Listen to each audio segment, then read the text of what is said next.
Bonsoir, alors Émilie Atef. Moi, je ne suis pas le remplaçant de Stéphane Goudet. Il devait être là, il sera là sans doute dans les instants qui viennent. Voici donc Émilie Atef, la réalisatrice du film. Je suis très contente d'être là. C'est la première fois d'ailleurs que je suis dans ce cinéma. J'en ai toujours beaucoup entendu parler. Donc je suis ravie de vous montrer notre film. On a aussi 2 personnes d'équipe qui sont là. Et je ne peux pas trop dire, sauf que je serai là à la fin de la projection. J'espère que vous ne devez pas partir tout de suite pour qu'on puisse discuter un peu de ce que vous avez ressenti, ou ce que vous n'avez pas compris, ou ce que vous n'avez pas aimé, ou ce que vous avez aimé. Parce que c'est pour ça que je fais ces tournées. On travaille très très longuement, enfin moi je travaille très longuement sur ce film, et en fait quand on lance le film et il part tout seul, on a très très peu d'occasion de voir un vrai public, pas comme le théâtre où on a toujours un public qui sort. Et donc voilà. Et sinon aussi on a la comédienne Vicky Krieps peut pas être avec nous, et elle tourne au Canada. Elle a laissé elle vous a fait un petit bonjour, une petite vidéo de 1 minute ou moins, mais très jolie, et qu'on va montrer. Et qui va être montrée tout de suite, voilà. Je vous souhaite un bon film, et puis vous retrouverez donc Émilie à la fin, et sans doute Stéphane aussi, enfin, je l'espère, vivement.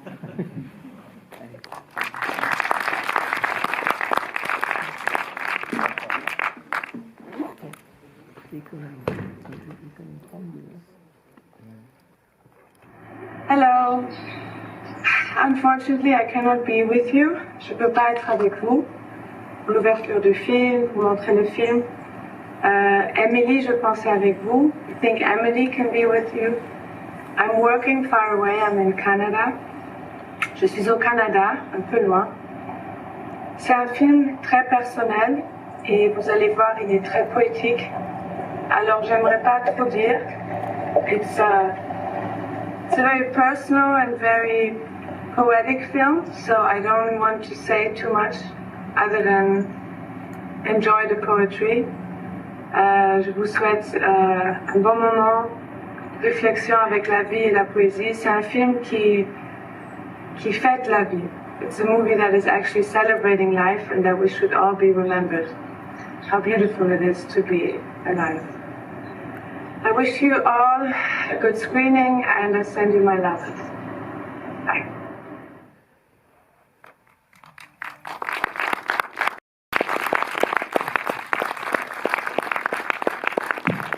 Émilie Atef.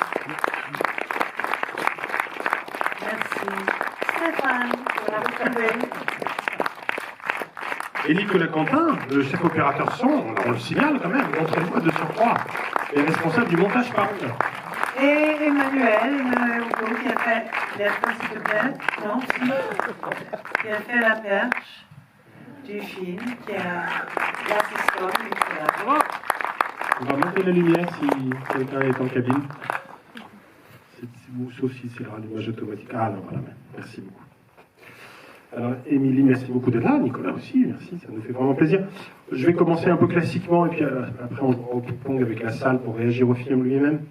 Je commence du coup par la question la plus banale du monde, mais qui est aussi la plus intime sur ce film-là, en tout cas, qui est qu'il y a une origine biographique dans le point de départ du film, qui n'est pas nécessairement le reflet de l'âge des personnages principaux ici, mais dont tu dis dans les entretiens qu'il a à voir avec ce qu'a vécu ta mère et ce rapport à la maladie. Est-ce que tu peux nous en dire 2 mots pour qu'on évacue ensuite la question ? En fait, j'ai toujours été fascinée, même enfant, par cette partie de la vie. Et par enfant, surtout, c'était à cause des animaux qui nous entouraient. On avait des chats, on avait des chiens. Et puis, on avait un chien abandonné qui est venu nous voir, qui était très très proche de ma mère, toujours à ses côtés. Et quand il a eu un certain âge, il est parti. Et il faisait jamais ça. Et on était complètement désorientés, et on était même, on pourrait presque dire, blessés, vexés, en pas comprenant pourquoi il part comme ça. Et en fait, une amie Veto nous a expliqué qu'il était de la famille, c'était un berger belge, de la famille des loups, et que les loups, quand ils sentent que c'est leur moment de partir, ils quittent les meutes pour trouver un petit endroit calme, sous un buisson, dans la forêt, pour partir en dignité, et aussi pour ne pas mettre en danger la meute. Et ça m'a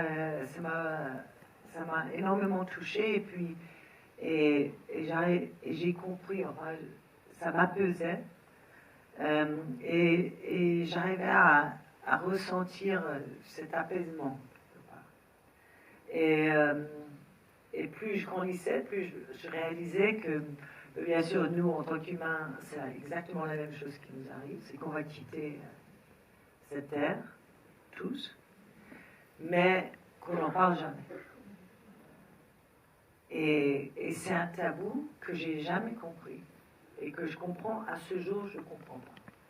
Parce que, d'ailleurs, j'ai déjà fait des films sur les tabous, la dépression postnatale, ou des choses comme ça, que pas toute la population, hein, une grande partie, de faire pas plus qu'on pense, mais par contre, une chose qu'on va tous vivre, c'est la seule chose qu'on sait quand on est, c'est qu'on va, en fin de compte, quitter cet endroit, qu'on va mourir. Et je ne comprends pas qu'on n'en parle pas, ou je n'ai pas compris. Enfin, dans notre société occidentale. Parce qu'il y a d'autres sociétés où on en parle. Ou bien il y a d'autres sociétés où leur travail, c'est que ce jour où ils sont prêts à partir. Leur travail de vie.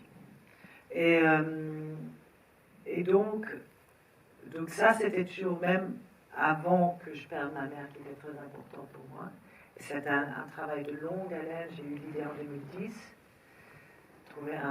J'ai commencé à écrire en 2011, 2012, j'ai trouvé un co-scénariste, 2014, ma productrice, Xenia Mangot, que tu connais, qui est à Paris.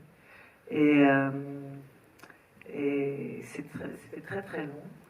Et entre-temps, oui, j'ai perdu ma mère. Et le film, en fait, le travail d'écriture, les recherches, le film m'a aidé.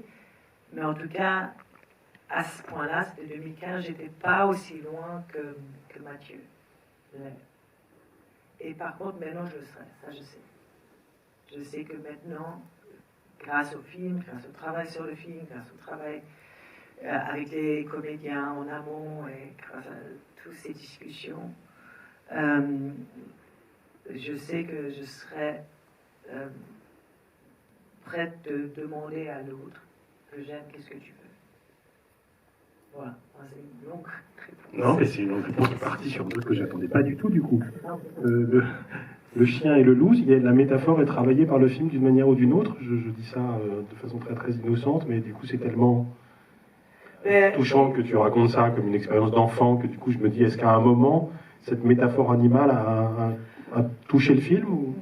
C'est foncièrement la première idée du film, et je m'en rappelle où j'étais, 2010, où je me suis dit, j'ai envie de faire un film sur une jeune femme qui a une maladie et elle cherche, durant ce film, son endroit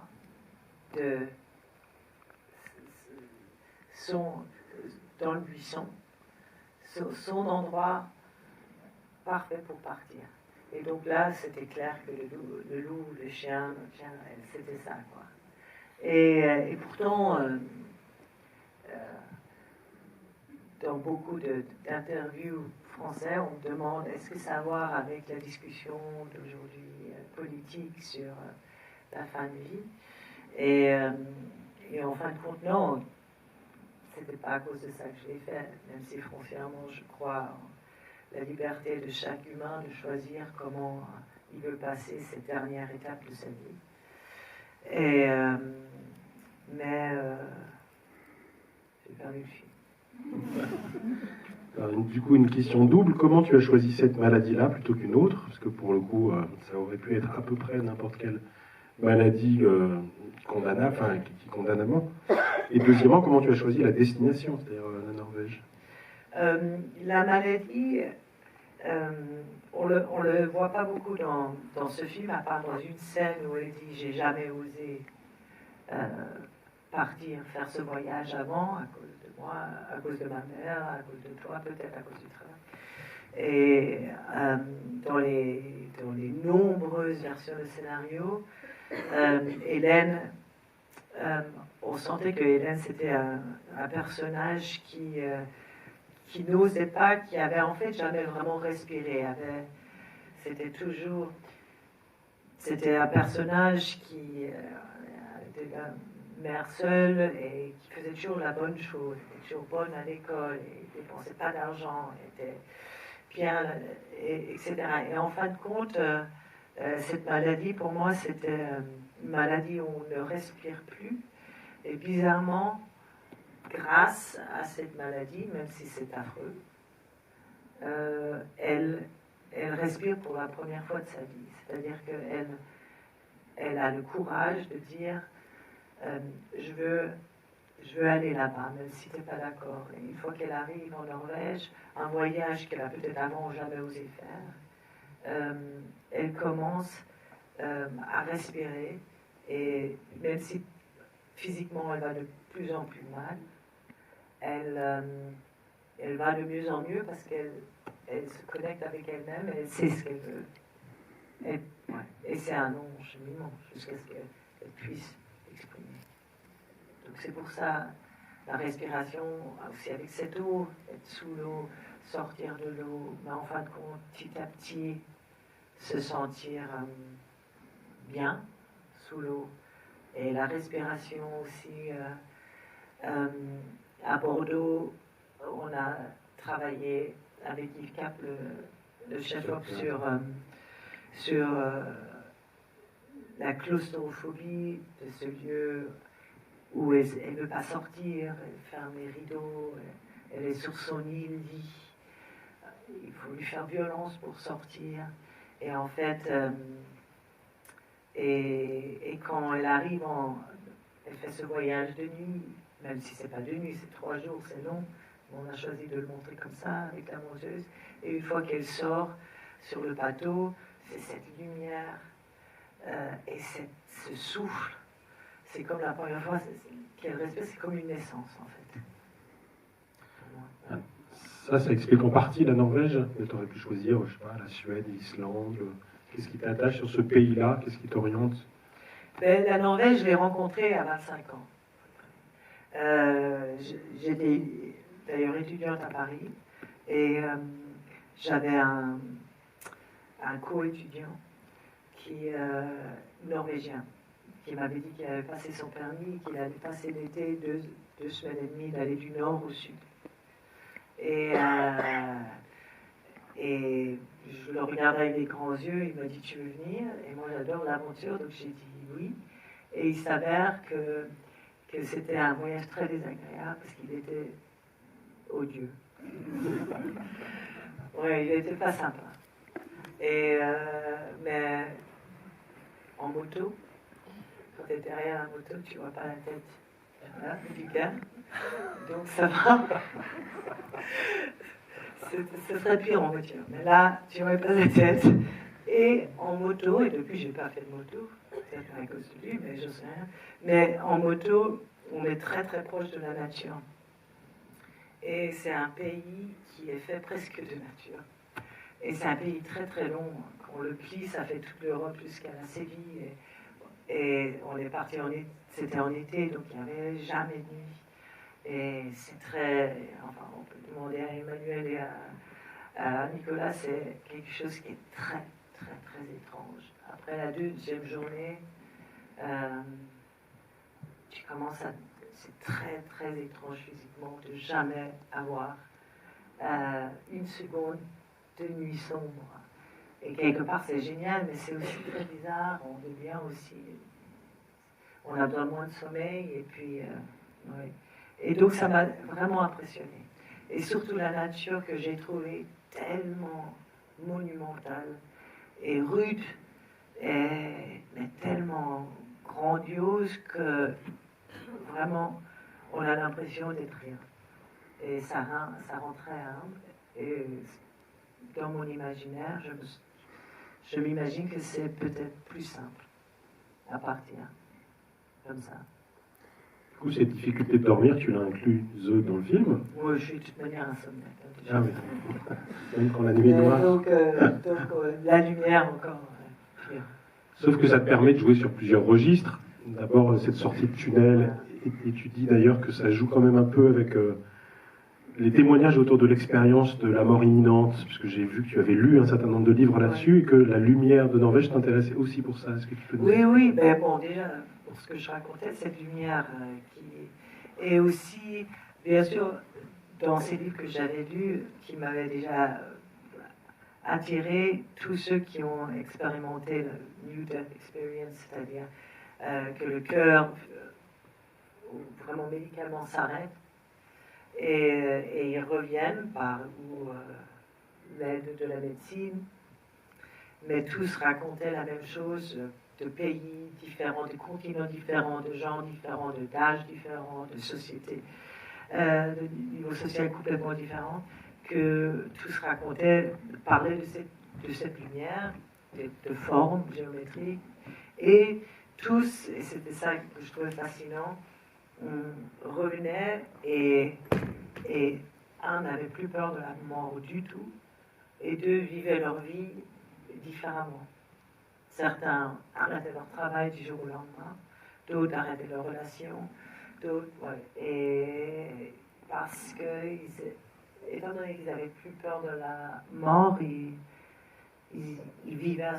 Ça m'a toujours fasciné. C'est pas du tout cette histoire, mais la lumière, bien sûr, on parle de cette lumière, mais ça m'intéressait aussi le fait que tout n'est pas si facile. C'est-à-dire, elle arrive en pensant, elle va peut-être rencontrer ce mystère qui a des très belles fesses. Non, c'est pas pour ça qu'elle y va, mais quand même, quelqu'un de son âge qui vit la même chose et qui a une vue très très rafraîchissante sur les vivants et ceux qui sont malades. Ouais. Et en plus de son blog, ses images et cette nature surtout. Et en fin de compte, quand elle arrive là-bas, c'est pas si facile que ça.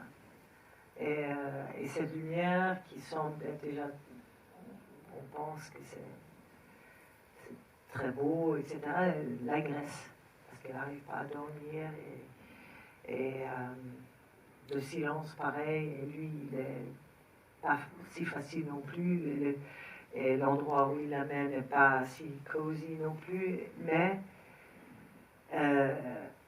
elle surmonte ça, et il lui permet d'avoir beaucoup d'espace pour se retrouver, il lui donne beaucoup d'espace. Dernière question, après on passe la parole à la salle. Comment tu as trouvé le ton juste pour le récit secondaire, c'est-à-dire son histoire à lui, pour la faire exister et pour du coup créer quand même ce rapport très direct à la mort que les deux entretiennent dans un premier temps à distance? Tu parles de Bent? Oui. La question c'était comment j'ai réussi. Oui, comment tu l'as intégré en termes d'écriture et ensuite de montage? Non, il était très très très important. Il était beaucoup plus important encore, Bent, pendant beaucoup d'années. D'ailleurs, le film s'appelle Mystère. Mystère à cause de son nom et parce qu'en français c'était aussi le mystère. Et aussi parce qu'il était plus important encore quand on arrive en Norvège. Et en fin de compte, je me suis rendu compte, et aussi à cause de ce casting, aussi à cause de Vicky et de Gaspard, et du travail qu'on a fait ensemble à partir de 2018, je me suis rendu compte que cette histoire d'amour est beaucoup plus forte encore. Et que Bent est très important, c'est le passeur, il permet d'arriver. Et il est là, et il n'a aucune responsabilité sur elle, donc il la laisse complètement libre et de ses choix. Et elle a vraiment la place et le silence pour trouver ce qu'elle veut faire, pour finalement trouver le clair. Mais même il a la sagesse de comprendre quand c'est le temps qu'il s'en aille. Mais vraiment, la chose importante, c'est cette histoire entre cette histoire d'amour, cette histoire entre ces deux personnages où on sent dès le début qu'ils s'aiment, et ils sont tellement sur deux longueurs différentes, tellement sur l'autre. Et comme Mystère le dit, les vivants ne comprennent pas les mourants. Et là, c'est vraiment le cas. Jusqu'au moment où Mathieu comprend qu'il doit accepter ce qu'elle veut. Et à partir de là, c'est l'amour au plus haut point possible, pour moi. C'est bien comme dernière phrase avant de passer la parole au spectateur. Qui pose la première question ou réaction? Surtout qu'on a beaucoup parlé, enfin, d'habitude dans tous les... Ouais.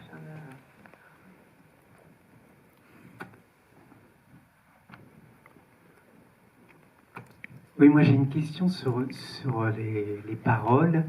Est-ce que tout est écrit ou est-ce que vous avez laissé une part d'improvisation aux acteurs?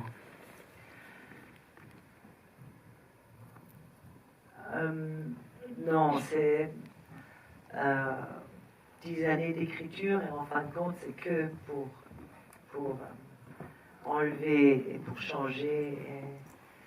Et pour moi, mon dialogue, il est pas du tout important. En fait, le dialogue que j'écris, il n'est pas important. Ce qui est important, c'est vraiment ce que je veux raconter dans cette scène. Et si les acteurs eux-mêmes, ils trouvent une meilleure façon de l'exprimer, moi je suis tout pour. Parce qu'ils sont, enfin, surtout parce qu'on fait un travail en amont et quand je sens qu'ils sont vraiment, ils comprennent vraiment ce que je veux raconter, et leur personnage. Bon, j'adore quand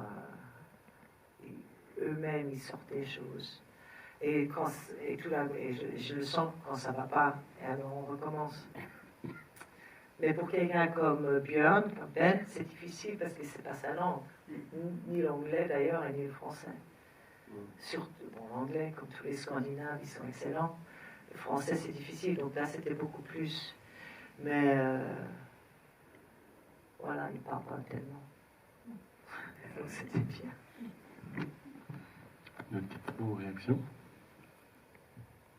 Dominique Cabrera. Merci pour toutes ces émotions. J'ai juste une question et un regret, en fait. C'est l'ellipse quand Bent vient dormir dans le lit de... Franchement, j'ai regretté, en fait, parce que je trouve que vous racontez avec beaucoup de finesse, de délicatesse, tous ces sentiments. Et là, vous nous laissez comme ça. C'est dommage.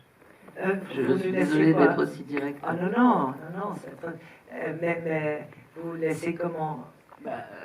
Vous nous faites une ellipse. Ah oui. Que se passe-t-il? Non mais oui, pourquoi faire cette ellipse? Ah non, mais pour moi c'était très clair que Hélène est épuisée.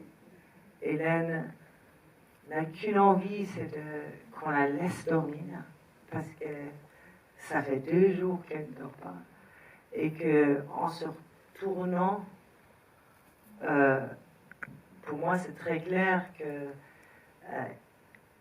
c'est absolument, il se passe rien.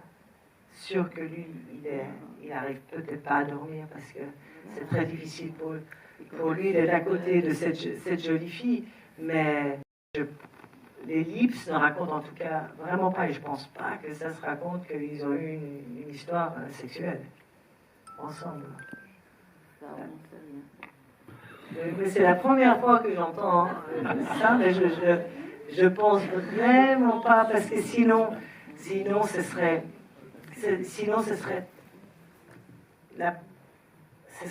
complètement une autre façon de les diriger après. Il y aurait au moins un après, quand ils se voient, il y aurait au moins quelque chose de bizarre. Tandis que là, la prochaine fois qu'ils se voient, quand elle remonte à 20, Ben, on sent bien sûr qu'il a cette jeune fille, cette belle jeune femme qui arrive, et il est désemparé, il ne sait même pas comment vraiment, qu'est-ce qu'il fait avec elle. C'est pour ça peut-être aussi qu'il ne montre pas sa photo, mais celui de son compagnon de chambre. Mais je crois que c'est assez clair que Hélène,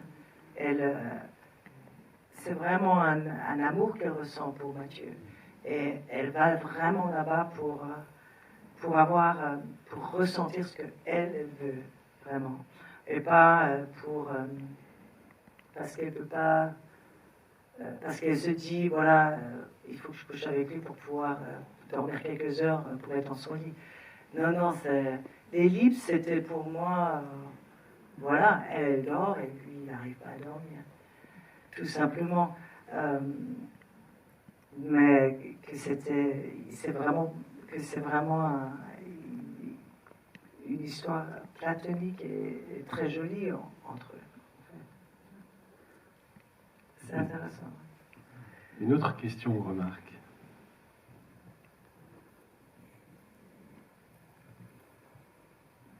Non, c'est pas vraiment une question. C'est d'abord pour dire que j'étais extrêmement ému par ce film.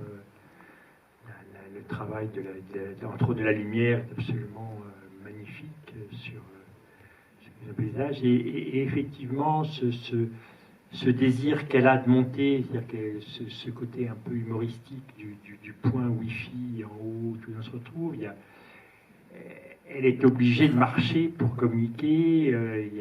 Moi, je trouve que les symboles c'est extrêmement, en même temps, c'est extrêmement symbolique. C'est très, on se croirait effectivement dans un roman d'un romancier islandais ou quelque chose comme ça. Il y a vraiment une force de la nature qui est très présente. Mais je trouve que ça j'ai pleuré, ça marche.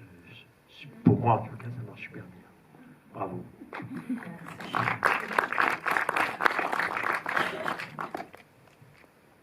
Cela dit, on peut te demander quelle était la place de l'humour dans le film, parce qu'on voit bien en fait qu'il y a ces petites touches qui sont nécessaires pour que le film soit pas complètement plombant et pour qu'on accepte, y compris nous, la liberté du personnage féminin. Oui, pour moi, c'est aussi très, très important. Parce que la vie, même quand elle est à des moments tragiques, je trouve qu'elle est aussi très, très absurde. Et pour moi, l'humour de Ben, c'était très important, même s'il ne veut pas être drôle, mais il est, ou sa réaction sur les humains et sur les vivants. Et je trouve que c'est important parce que ça fait partie aussi de la vie, même dans les moments sombres. Et j'en aurais voulu encore plus, même. Mais ça tenait pas au montage ou... Non, en fin de compte, c'était un autre acteur que Björn. J'ai écrit ça pour beaucoup d'années. C'est d'ailleurs le premier acteur qui était sur le projet. C'est un acteur incroyable qui s'appelle Jesper Christensen. C'est un acteur danois que vous connaissez des films il était dans presque tous les Lars von Trier et il était le méchant 2 fois dans un James Bond. On le connaît quand on le voit et il est très très drôle et très sec et c'est un acteur extraordinaire. Et pendant beaucoup d'années, c'était lui, Bent. Et aussi, il y a des dialogues de Bent que lui, il a écrit. D'ailleurs, on a travaillé ensemble, et il est très très drôle. Et en fin de compte, et c'est comme ça la vie. En fait, une semaine avant qu'on tourne les scènes avec Bent, il a eu un problème physique du cœur. Et donc, il n'a pas pu venir au Luxembourg, en Norvège, tourner. Il n'avait pas eu le droit. Son médecin lui a interdit. Et donc, j'ai dû trouver quelqu'un une semaine pour jouer ce rôle énorme. Et c'était un acteur, Björn, qui est très connu en Norvège, Björn Floberg, un peu le Piccoli de Norvège. Et il jouait déjà un petit rôle dans notre film, ce rôle a disparu. Et Et il m'avait dit, quand j'avais rencontré par Zoom, parce que c'était le Covid, il m'avait dit, oui, j'ai une maison à Nice, j'aime bien le français, peut-être ce personnage, il pourrait parler en français. Je disais, oh, c'est un peu trop... Déjà, Ben, il parle en français, si en plus son copain, pour une scène, parle français, on n'y croit pas, quoi, que tous les Norvégiens parlent français. J'ai dit, non, c'est mieux que ce soit en anglais. Et en fin de compte, quand Jesper ne pouvait pas, on a vraiment réfléchi qui rapidement pourrait venir. Et donc, je lui ai demandé, et il a réfléchi une journée, parce que c'est quand même un rôle conséquent, justement, aux deux langues qui ne sont pas la sienne, et il a accepté. Et c'était pas évident. C'était pas évident pour lui. Et en tout cas, il était moins drôle, déjà, que Jesper. Mais quand même, il réussit à avoir ce cynisme que je voulais. Une autre question. Ou au retour sur le film, hein, vous n'êtes pas obligé de poser une question. Ouais. D'abord, je tiens à vous remercier. Moi, j'avais le cœur qui allait sur la poitrine pendant ce film. Ça questionne vraiment beaucoup. Être vivant, qu'est-ce que c'est? Et j'imagine que ça fait partie de l'itinéraire de toute cette production, de toutes ces années. Et ce que j'ai palpé, j'ai trouvé qu'en fait, c'était à fleur de peau tout le temps. C'était que travailler au niveau des sensations. Et effectivement, cette femme-là, quand elle décide, elle n'a jamais été aussi vivante. Donc voilà, ça questionne sur nous aujourd'hui. Comment est-on vivant? Voilà. Et merci beaucoup, vraiment, vraiment merci beaucoup. Merci. Peut-être que du coup on peut rebondir en s'interrogeant sur la place de la sensation, justement. C'est un film très sensuel en réalité, et dans lequel il y a une grande scène d'amour. C'était quoi la place de la peau et du corps dans un scénario, enfin, dans la mise en scène ici? En fait, cette scène, pour moi, c'est en juxtaposition, bien sûr, de la première scène d'amour, où elle a envie de faire l'amour avec son mari, même malade. Les malades ont des envies érotiques et des envies d'être touchés, et pas seulement apprivoisés. Et justement là, il ne peut pas, parce qu'il l'apprivoise et il est stressé par peut-être sa souffrance, et il ne peut pas lâcher, et c'est terriblement humiliant pour elle. Et ça finit en catastrophe, et en tragédie en fait. Et à la fin, pour moi, ils n'ont jamais été aussi ensemble. En fait, ils soufflent le même, ils respirent le même souffle, ils soufflent le même souffle, ils sont sur la même longueur d'onde, parce que pour la première fois, ils sont sur la même longueur, parce qu'ils acceptent ce qu'elle demande, et elle reçoit ça. Et il n'y a plus de mots, on n'a pas besoin de mots. Et c'est pour moi l'apothéose de l'amour. C'est accepter, même si ça te déchire, de laisser l'autre aller comme il le souhaite. Parce qu'en fin de compte, c'est sa fin de vie à elle. Et le sensuel, j'ai toujours pensé à elle commencer quand on sent que c'est vraiment peut-être la dernière fois qu'on caresse et qu'on sent. Et donc pour ça, la longueur. Et en fait, c'est pas l'acte érotique, mais c'est cet amour, c'est le toucher jusqu'à ce que ça... Ouais. Donc ça, c'était très important. Oui. Votre réaction au film?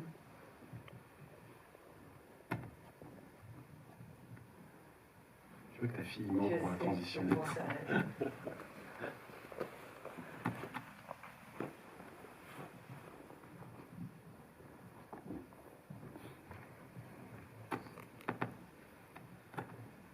merci pour ce film. Je voulais simplement revenir sur la fin et par rapport aux réponses que vous avez faites précédemment. En fait, j'ai vraiment l'impression que la fin, avant que vous parliez de cette histoire de loup, il y avait vraiment une touche d'espoir, en fait. C'est-à-dire, vous coupez, il part, d'accord, il respecte sa décision, mais on sent quand même que, on se dit, enfin, peut-être que c'est moi naïvement, mais qu'elle va peut-être y réfléchir, et qu'elle va peut-être pouvoir revenir, et finalement, il y aura un coup de téléphone magique, et puis il aura respecté sa décision, et elle va être quand même soignée. Il y a vraiment cette touche, à mon avis, je voyais de l'espoir. Il y a peut-être plusieurs lectures, on peut aussi se dire qu'elle va mourir là-bas.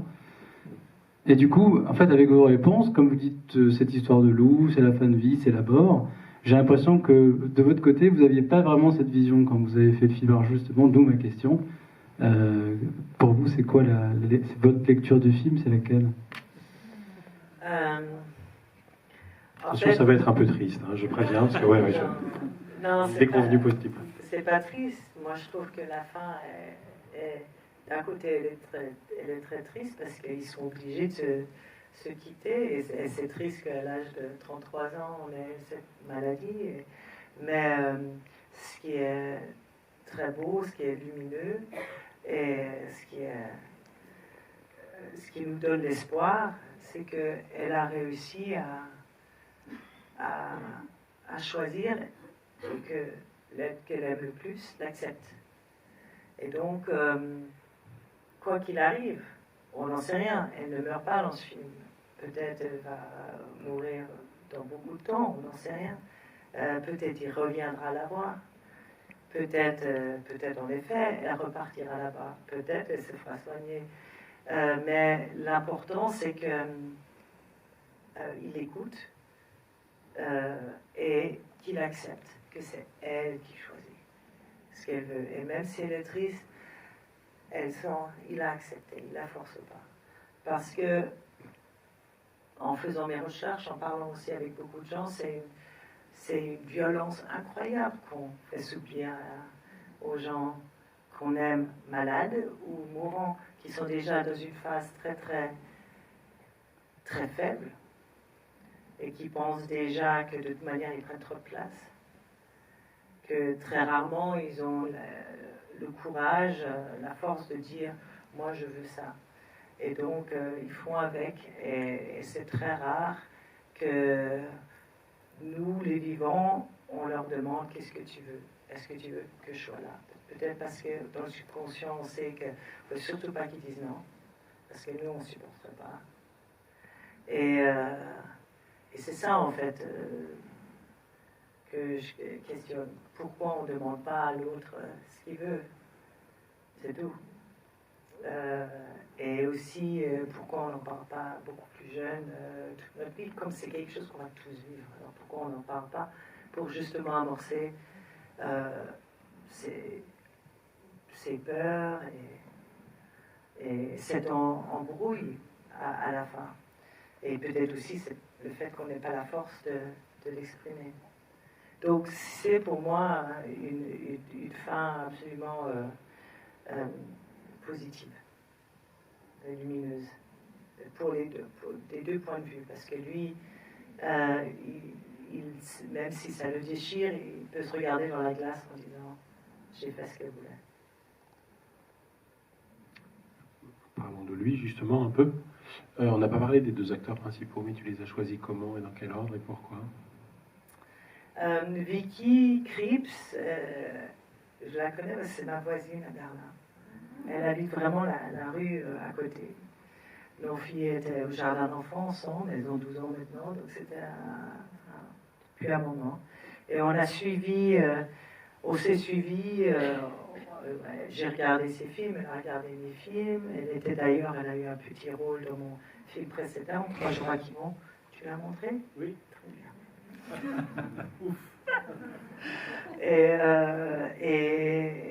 Et surtout, j'ai été complètement flashée par Phantom Thread, le film qu'il a fait de Paul Thomas Anderson, de jouer en face de Daniel Day-Lewis, où il était incroyable.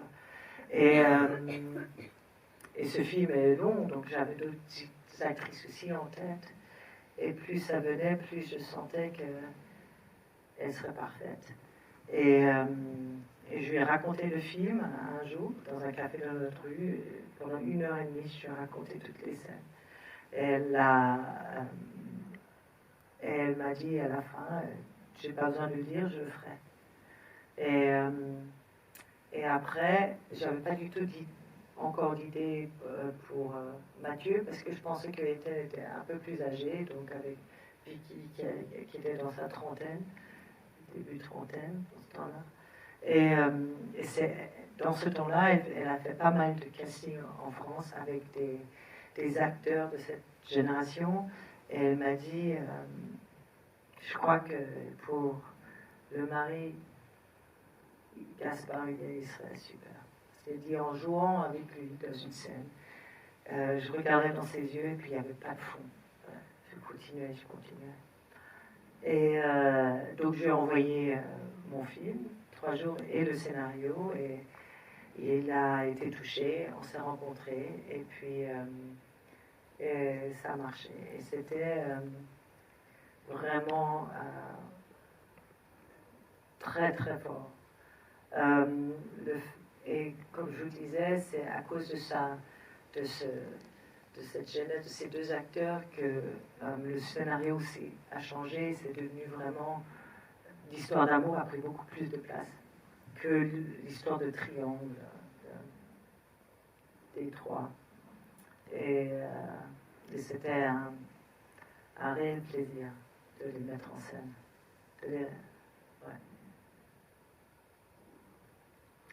Une petite dernière question. Ça n'arrive jamais qu'il n'y ait pas de main qui se lève maintenant. Ne me faites pas honte. La vraie dernière. Ah, merci.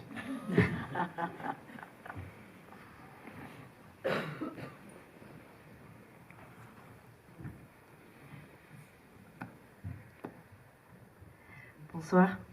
Moi, j'avais une question peut-être un petit peu plus terre à terre. Allons-y. Quand vous filmez des corps nus, comme ça, je pense à la scène où il saute dans le fjord, par exemple.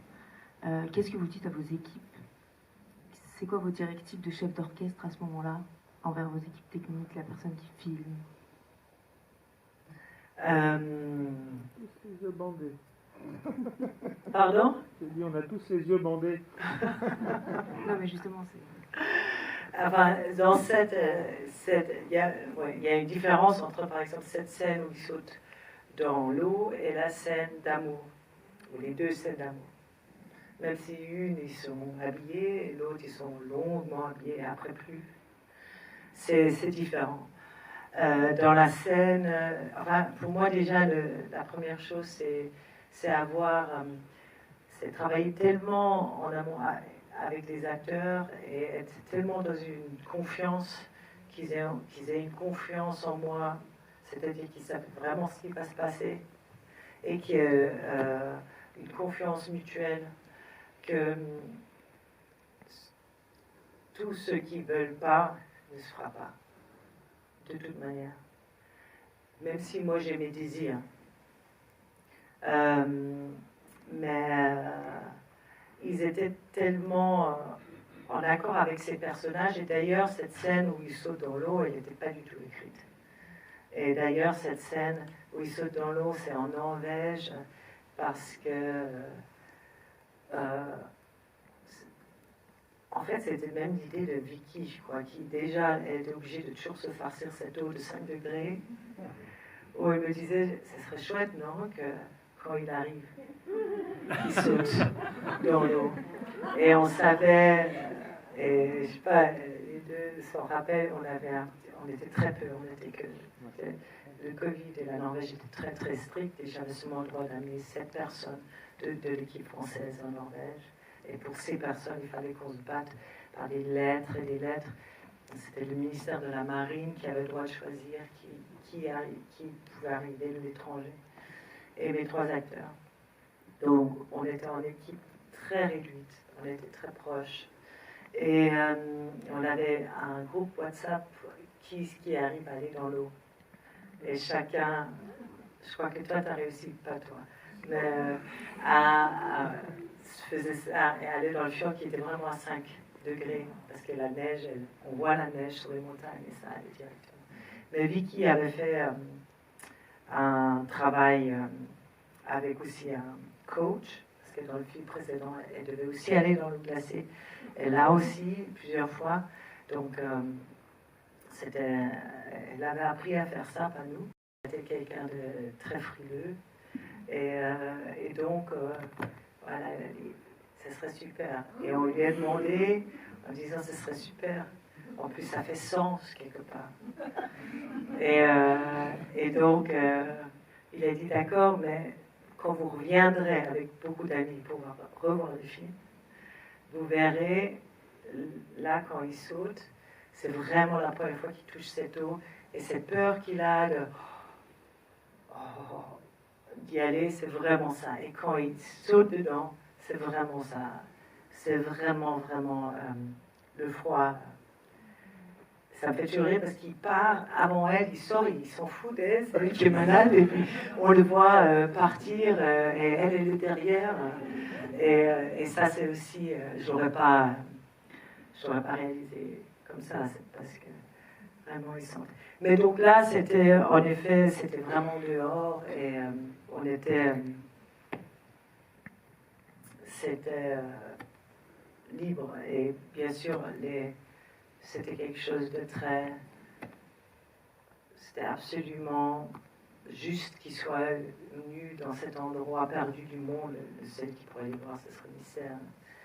Et il n'y avait aucun problème de ça. Mais les scènes intimes, où c'est vraiment intime, comme la scène d'amour, là, c'est très... ça s'appelle closed set, c'est vraiment un set fermé. Et en fin de compte, il y a seulement moi, le chef-op, son assistant et le perchman. C'est tout. Même l'ingénieur du son n'est pas là. Ça doit être vraiment quelque chose de très, très, très intime, très fermé, qu'ils aient une confiance, qu'ils se sentent libres, qu'ils aient une confiance totale, qu'il n'y a aucun voyeurisme. Et de toute manière, ils ont été tellement généreux dans cette scène, ça n'aurait pas pu se passer. Je pense que cette scène, ce qu'ils ont fait, c'est tellement incroyable, ça ne pourrait pas se passer s'il y avait quelqu'un qui se sentait pas bien. Ouais.